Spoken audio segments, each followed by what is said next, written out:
നമസ്കാരം സാറേ. അപ്പോൾ നമ്മുടെ അടുത്തൊരു ടോപ്പിക്ക് നമ്മൾ കാൽസ്യത്തെ പറ്റി ബ്രീഫായിട്ട് പറഞ്ഞു നിർത്തി കഴിഞ്ഞ ക്ലാസ്സിൽ. ഇനി നമുക്ക് അടുത്ത ഘട്ടം എന്നാണ് നമുക്കിനി ആളുകൾ പല രീതിയിലുള്ള ചിന്തകളുണ്ട്. നമ്മുടെ മണ്ണിൽ അപ്ലൈ ചെയ്യുന്നതും കെമിക്കലും അതുപോലെ തന്നെ ബയോയും. അപ്പോൾ ഇത് തമ്മിലുള്ളൊരു വ്യത്യാസം പലരും അറിഞ്ഞു വെച്ച് വേണം നമ്മൾ കൃഷി ചെയ്യാനായിട്ട്. പലരും ഓർഗാനിക് കൃഷി എന്നും പറഞ്ഞ് ചെയ്യുന്നുണ്ട്, എന്നിരുന്നാൽ പോലും കുറച്ചെങ്കിലും കെമിക്കൽ യൂസ് ചെയ്യുന്നുണ്ട്. അപ്പോൾ ഇതിൻ്റെ രണ്ടിൻ്റെ ഒരു ബന്ധം മനസ്സിലാക്കിയിരുന്നാൽ മാത്രമാണ് ആളുകൾക്ക് ഇതിനെപ്പറ്റി ഒരു ധാരണ കൃത്യമായിട്ട് വരുള്ളൂ. അപ്പോൾ ഈ കെമിക്കലും ഈ ബയോയും ഉപയോഗിക്കുമ്പോഴും അത് തമ്മിലുള്ള പൊതുവായ വ്യത്യാസങ്ങളും ചെടിയിൽ അങ്ങനെ പ്രകടമായ മാറ്റം വരുന്നു എന്ന കാര്യം നമുക്കിന്ന് ചർച്ച ചെയ്യാം. നമ്മുടെ ഈ കാര്യങ്ങൾ പറയുമ്പം നമ്മൾ എവിടെ ചെന്നോ നമ്മുടെ കച്ചവടത്തിൻ്റെ ഏറ്റവും വലിയൊരു നമ്മുടെ ആൾക്കാർ ഉപയോഗിക്കുന്ന കാര്യമാണ് ബയോ എന്ന് പറയും. എന്തായാലും അതിൻ്റെ ഒരു കാര്യം എന്ന് വെച്ച് കഴിഞ്ഞാൽ നമ്മൾ വർഷങ്ങൾക്ക് മുമ്പ് നമ്മുടെ എൻഡോസൾഫാനൊക്കെ നിരോധിച്ച സമയം ഇപ്പം സ്പൈസ് ബോളിലെ സ്റ്റാഫും ഞങ്ങൾ ഫീൽഡിൽ പോയായിരുന്നു. ഫീൽഡിൽ പോയപ്പം എൻഡോസൾഫാൻ അടിച്ചുകൊണ്ടിരിക്കുന്നുണ്ട്. അപ്പം അദ്ദേഹം ചോദിച്ചു, ഇതെന്താ ചെയ്യുന്നത്, എൻഡോസൾഫാൻ നിരോധിച്ചല്ലേന്ന് പറഞ്ഞു. സാറേ അത് ബയോ ആണെന്ന് പറഞ്ഞു. ഞങ്ങൾ നോക്കിയപ്പോൾ ശരിയാണ്, പേന വെച്ച് അതേ ബയോ എന്ന് എഴുതിയിട്ടുണ്ട്. നമ്മൾ ആൾക്കാരെ പറ്റിക്കാനുള്ളൊരു പരിപാടിയാണ് ഈ ബയോ. അപ്പോൾ ബയോ എന്ന് പറഞ്ഞു കഴിഞ്ഞാൽ അതൊരു ഗ്രീക്ക് വേട. ബയോ എന്ന് വെച്ചാൽ ജീവനല്ല, ജീവനുള്ള ഒന്നാണ്.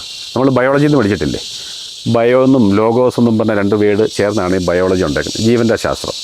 അപ്പോൾ നമ്മൾ ഈ ജീവനുള്ളതെന്ന് പറയുമ്പം നമുക്ക് വേണമെങ്കിൽ എളുപ്പത്തിൽ പറയാം. ഇതിനെപ്പറ്റി പറയുകയാണെങ്കിൽ മണിക്കൂറോളം നമ്മൾ ക്ലാസ് എടുക്കണം. ബയോ എന്ന് പറഞ്ഞു കഴിഞ്ഞാൽ ജീവനുള്ളവയിൽ നിന്നുള്ള വസ്തുക്കളോ ഉപയോഗിച്ചുള്ളതിന് കൃഷിയെ നമുക്ക് ബയോ എന്ന് പറയാം. അതിനകത്തിൽ അത് കഴിഞ്ഞപ്പോൾ ജീവനുള്ള വസ്തുക്കളെ നാച്ചുറൽ അങ്ങനെ വരും. അപ്പം ജീവനുള്ളത് ഉപയോഗിച്ചുള്ള വസ്തുക്കളാണ് ബയോസ് എന്ന് നമ്മൾ വേണേൽ പറയുന്നത്. നമ്മുടെ ഇവിടെ ആൾക്കാരെല്ലാം, അതായത് സ്റ്റീലോ പ്ലാസ്റ്റിക്കോ എന്ത് പറഞ്ഞു കഴിഞ്ഞാലും അതെല്ലാം ബയോ എന്ന് പറയും.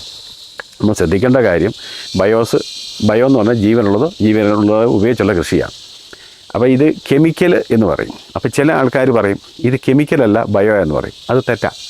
അതായത് കെമിക്കൽ നമ്മൾ ഉദ്ദേശിക്കുന്ന എലമെൻസാണ്. നമ്മളിപ്പം മൂലങ്ങളെ പറ്റി പറഞ്ഞത് ഈ കെമിക്കൽ, നമ്മൾ ആ മൂലകങ്ങളായിട്ടുള്ള കെമിക്കൽ എന്ന് പറയുമ്പോൾ കെമിക്കൽ അല്ലാത്ത ഒരു സാധനവും ഈ പ്രപഞ്ചത്തിലില്ല. നമ്മളും കെമിക്കലാണ്, എന്നാൽ നമ്മൾ ബയോയാണ്.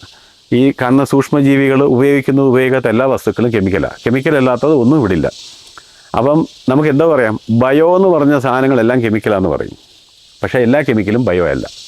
പിന്നെ ബയോ ഉപയോഗിക്കേണ്ട കാര്യങ്ങൾ, ബയോ ഉപയോഗിക്കുമ്പോഴത്തേക്കും അനുകൂല സാഹചര്യങ്ങൾ വേണം, നമ്മൾ അതിന് വേണ്ടിയുള്ള മുൻകരുതലുകൾ, ഈ കാര്യങ്ങളൊക്കെ ബയോയ്ക്ക് ചെയ്യണം.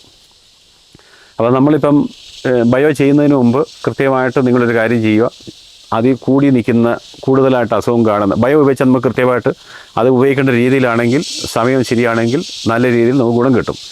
ബയോ ഉപയോഗിക്കുമ്പോൾ കൃത്യമായിട്ട് അത് കൂടിയ രോഗങ്ങളുടെയോ അല്ലെങ്കിൽ ആക്രമണങ്ങൾ കൂടുന്ന സമയത്ത് അതിന് വേണ്ടുന്ന പരിചരണങ്ങളും ബാക്കി കാര്യങ്ങളും ശരിയാക്കിയതിന് ശേഷം മാത്രം കൃത്യമായിട്ട് ഉപയോഗിക്കാം. ഇപ്പം നമുക്ക് ശരിക്കും പറഞ്ഞു കഴിഞ്ഞാൽ നനയ്ക്കുന്ന തോട്ടങ്ങൾ, ഈർപ്പം നിലനിർത്താൻ പറ്റുന്ന തോട്ടങ്ങളിൽ ബയോ ഉപയോഗിക്കാം. അതല്ലാതെ നമ്മൾ ബയോ ഉപയോഗിക്കാൻ പറ്റുന്ന എല്ലാവരും പോയി ബയോ ഉപയോഗിക്കരുത്. പിന്നെ ബയോയുടെ ചേർക്കേണ്ടാത്ത സാധനങ്ങളുണ്ട്. ഏകദേശം ഈ ബയോ നമ്മൾ ഉദ്ദേശിക്കുന്ന ജീവനുള്ള സാധനങ്ങളുണ്ട്. നമ്മുടെ ട്രൈക്കോഡർമ, സുഡോമോണാസ്, ബവേറിയ, പിന്നെ ബാസിൽ സബ്സിൽസ്, ഈ സാധനങ്ങളെല്ലാം, ഈ വരുന്ന സാധനങ്ങളെല്ലാം ജീവനുള്ള സാധനങ്ങൾ തന്നെ. ഇപ്പം നമ്മൾ ഉപയോഗിക്കുന്ന വേറെ ബയോയിൽ നിന്നുള്ള സാധനങ്ങളുണ്ട്. നമ്മൾ ബയോ എന്ന് പറയുമ്പോൾ സാധനങ്ങൾ വേണേൽ നമുക്ക് അങ്ങനെയും അവരെ തെറ്റ് പറയാൻ പറ്റത്തില്ല. ഇപ്പം നമ്മുടെ നീം ഓയിലുണ്ട്. ഇപ്പം നമ്മൾ ഉപയോഗിക്കുന്ന എല്ലുപൊടി, ഇതിനെയൊക്കെ നമുക്ക് വേണമെങ്കിൽ പറയാം. ഇതെല്ലാം നാച്ചുറൽ എന്നുള്ളൊരു ഗ്രേഡിലാണ് വരുന്നത്, എങ്കിലും അങ്ങനെ പറയാം. ഇതെല്ലാം കഴിഞ്ഞിട്ട് കെമിക്കലുകളുണ്ട്. ഈ കെമിക്കലുകൾ പറയുമ്പോഴാണ്, കെമിക്കൽ എന്ന് ഞാൻ ഉദ്ദേശിച്ചത് കൃത്രിമമായിട്ടുണ്ടാക്കുന്ന കുറേ വസ്തുക്കൾ. അതിന് എളുപ്പ വഴി കൂടെ പറയാം ഡെനീസെ. ഇപ്പം ബയോ എന്ന് പറഞ്ഞു കഴിഞ്ഞാൽ അല്ലെങ്കിൽ നാച്ചുറൽ എന്ന് പറഞ്ഞ സാധനങ്ങളുടെ കൂട്ടത്തിൽ ഇപ്പം നമ്മൾ വീട്ടിലുണ്ടാക്കുന്ന കസേരയുണ്ട്, തടിയുടെ കസേരയുണ്ട്, പ്ലാസ്റ്റിക്കിൻ്റെ സ്റ്റീലിൻ്റെ ഉണ്ട്. തടിയുടെ കസേര വേണമെങ്കിൽ നമുക്ക് ബയോ അല്ലെങ്കിൽ നാച്ചുറൽ എന്ന് പറയാം. സ്റ്റീലും അത് പ്ലാസ്റ്റിക്കും ഒക്കെ വന്നു കഴിയുമ്പോഴത്തേക്കും അത് സിന്തറ്റിക്കാണ്. പ്രത്യേകം ശ്രദ്ധിക്കണം. നമ്മൾ ഈ സാധനങ്ങൾ കൊടുക്കുമ്പോൾ നമ്മുടെ ഈ കൃഷി നാശത്തിലോട്ട് പോകാൻ പോകുന്ന ഒരു കാര്യമുണ്ട്. സിന്തറ്റിക്കായിട്ടുള്ള സാധനങ്ങൾ കൊണ്ടുവന്ന് ബയോ എന്നും നാനോ എന്നും ഒക്കെ പേരിട്ട് കൊടുക്കുന്നുണ്ട്. ഉദ്ദേശിക്കുന്നത് മനുഷ്യനിർമ്മിതം കൃത്രിമമായിട്ടുള്ള സിന്തറ്റിക്.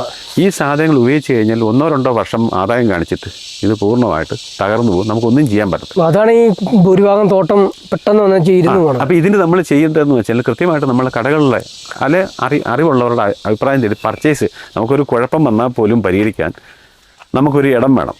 അതിന് നമ്മൾ വ്യാപാരികളുമായിട്ട് നല്ല വ്യാപാരികളോട് ബന്ധപ്പെട്ട് തന്നെ കാര്യങ്ങൾ ചെയ്യുവാണ്.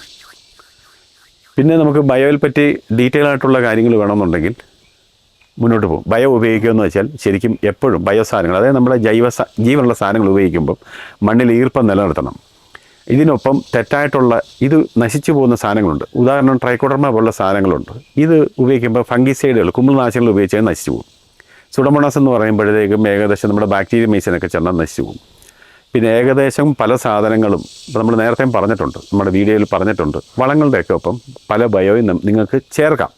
അത് നോക്കി നമ്മുടെ സാഹചര്യത്തിന് അനുകൂലമാണെങ്കിൽ. പിന്നെ മണ്ണിൽ നമ്മൾ ബയോ ഉപയോഗിക്കുമ്പോൾ ആൾക്കാരുടെ വിചാരമുണ്ടും അമിതമായിട്ടുള്ള ഈർപ്പമായാലും നമുക്ക് കുഴപ്പമാണ്. ഈ ഒരു പുട്ടുപൊടി പരുവം, പിന്നെ ചെടിയിലും ഈർപ്പം വേണം കേട്ടോ, നിലനിർത്താൻ പറ്റണം. ഇങ്ങനെയുള്ളവർ മാത്രമേ ഇതിനു വേണ്ടി പോകാവുള്ളൂ. ഇപ്പം നിങ്ങൾക്ക് ബയോ ഉപയോഗിക്കാൻ പറ്റിയ ഒരു സാഹചര്യമാണ്. അമിതമായിട്ട് മഴയില്ല, നനച്ച് തോട്ടം നിലനിർത്തുന്നവർ, ഇറിഗേഷൻ ചെയ്യുന്നവർക്ക് ചെയ്യാം. അപ്പോൾ നമ്മൾ കുമ്മായ പ്രയോഗം പറഞ്ഞിരുന്നല്ലോ കഴിഞ്ഞ വീഡിയോയിൽ. അപ്പോൾ കുമ്മായ പ്രയോഗത്തിന് ശേഷം നമ്മൾ ഫസ്റ്റ് പ്രിയോറിറ്റി ഇതുപോലുള്ള ബയോ സൂക്ഷ്മജീവികൾ കൊടുക്കുന്നതാണോ അതോ വളങ്ങൾ കൊടുക്കുന്നതാണോ പറ്റും? നമ്മൾ ആദ്യം കുമ്മായം കാര്യങ്ങളൊക്കെ ചെയ്ത് നമ്മുടെ pH ഒക്കെ മെയിൻറ്റെയിൻ ചെയ്ത് കഴിഞ്ഞാൽ നമ്മൾ നോക്കേണ്ടത് സിവിയറായിട്ട് ഇപ്പോൾ ഫിസേറിയം പോലുള്ള അസുഖങ്ങളുണ്ട്. അതിൻ്റെ വ്യാപനം എന്ന് പറഞ്ഞാൽ ശരിക്കും മണ്ണില്ല. നമ്മൾ ചെടി ചവിട്ടില്ല, ഒരു ചെറിയ പോർഷനിൽ മാത്രമേ ഇത് ചെയ്യുന്നു. മറ്റു ഭാഗങ്ങളിലോ മറ്റ് ചെടികളിലോ ഡെവലപ്മെൻ്റ് ഉണ്ടാവും. അപ്പോൾ അതിനെ കൺട്രോൾ ചെയ്യാനുള്ള സാധനങ്ങൾ കൊടുക്കുക കുമിൾ രോഗങ്ങൾക്ക്. പിന്നെ നെമറ്റോഡ്, മീലിബഗ്, വേരുപുഴു, ഇതിൻ്റെയൊക്കെ അറ്റാക്ക് കാണുന്നതുകൊണ്ട് അങ്ങനെ ഉണ്ടെങ്കിൽ അതിനോട് കൺട്രോൾ ചെയ്തിട്ട് നിങ്ങൾ ബയോ പ്രോഡക്റ്റോട്ട് പോയി കഴിഞ്ഞാൽ നിങ്ങളൊരു സെക്യൂരിറ്റിയെ തോട്ടത്തിലിടുന്ന കൂട്ടായിരിക്കും. പിന്നെ നിങ്ങളുടെ ഈൽഡ് കൂടുകയും ചെയ്യും, നിങ്ങളുടെ കംപ്ലൈൻറ്റുകൾ കുറയുകയും ചെയ്യും. അപ്പം നമുക്ക് പ്രിയോറിറ്റി സൂക്ഷ്മജീവികൾക്ക് കൊടുക്കാം അല്ലേ? സൂക്ഷ്മജീവികൾക്ക് കൊടുക്കണം. പക്ഷേ നമുക്ക് സിവിയറായിട്ട് അസുഖങ്ങളുണ്ടെങ്കിൽ അതെല്ലാം മാറ്റിയതിന് ശേഷം മാത്രം ബയോ ചെയ്യുക. പിന്നെ നല്ല കമ്പനിയുടെ സാധനങ്ങൾ ഉപയോഗിക്കുക. ഇതിൻ്റെ സ്ട്രെയിനും മൾട്ടി സ്ട്രെയിനുമായിട്ട് പല സാധനങ്ങളും വരുന്നുണ്ട്. അത് ശരിക്കും നമ്മുടെ ഇവിടെ ഉപയോഗിക്കാൻ പറ്റുന്നത്, ഇവിടെ നിന്ന് തന്നെയുള്ളത് പറയാൻ പറ്റത്തില്ല, ഇവിടെ ഉപയോഗിക്കാൻ പറ്റുന്ന സാധനങ്ങളാണെങ്കിൽ അത് സെലക്ട് ചെയ്താൽ നല്ലതായിരിക്കും. ഓക്കെ, ഒരുപാട് സാറേ ഇത്രയും കാര്യങ്ങൾ നമുക്ക് വേണ്ടി പറഞ്ഞു തന്നതിന്. ഓക്കെ, നമ്മുടെ ഒരു ബയോ അതുപോലെ തന്നെ ഈ കെമിക്കൽ ഫാക്ടറികളെ പറ്റി ഒരു ബേസിക് അവയർനെസ് നമുക്ക് കൊടുക്കാൻ സാധിക്കും. പിന്നെ സംശയങ്ങളുണ്ടെങ്കിൽ ഒരു കാര്യം ചെയ്യുക, അവർ ചോദിക്കുക. നമുക്ക് ഡീറ്റെയിൽ ആയിട്ടെന്ന് വെച്ചാൽ ഇതിനകത്തിൽ ആൾക്കാരുടെ സമയക്കുറവും നമ്മുടെ എല്ലാവരുടെയും പരിമിതി വെച്ചുകൊണ്ട് ചെറിയ നമ്മൾ ഏറ്റവും ചുരുക്കിയാൽ പറയുമ്പോൾ ഡീറ്റെയിൽ ആയിട്ട് വേണ്ടവർക്ക് ഡീറ്റെയിൽ ആയിട്ട് പറഞ്ഞു കൊടുക്കാം. ഓക്കെ, അത് നിങ്ങൾ തീർച്ചയായിട്ടും നിങ്ങളുടെ സംശയങ്ങൾ കമൻറ്റ് ബോക്സിൽ മെൻഷൻ ചെയ്യുക. ഇല്ലെങ്കിൽ നമ്മുടെ വീഡിയോയിൽ കാണുന്ന നമ്പറിൽ ഒന്ന് കോൺടാക്റ്റ് ചെയ്യുക. കമൻറ്റ് ബോക്സിൽ കൊടുക്കുകയാണെങ്കിൽ മറ്റു പലർക്കൂടെ ഉപകാരപ്പെടും. നമുക്കതൊരു വീഡിയോ ആയിട്ട് ചെയ്യാൻ സാധിക്കും. അല്ല, സംശയങ്ങൾ അവർക്കിപ്പം പറയുന്നത് തെറ്റാണെന്ന് പറയാൻ പറ്റത്തില്ല, അവരുടെ സംശയങ്ങളാണ്. അത് നമ്മൾ പറഞ്ഞു കഴിഞ്ഞാൽ അത് ക്ലിയർ ചെയ്യാൻ പറ്റും. ഓക്കെ, അപ്പോൾ ഒരുപാട് നന്ദി സാറേ. നമുക്ക് അടുത്ത എപ്പിസോഡിൽ കാണാം.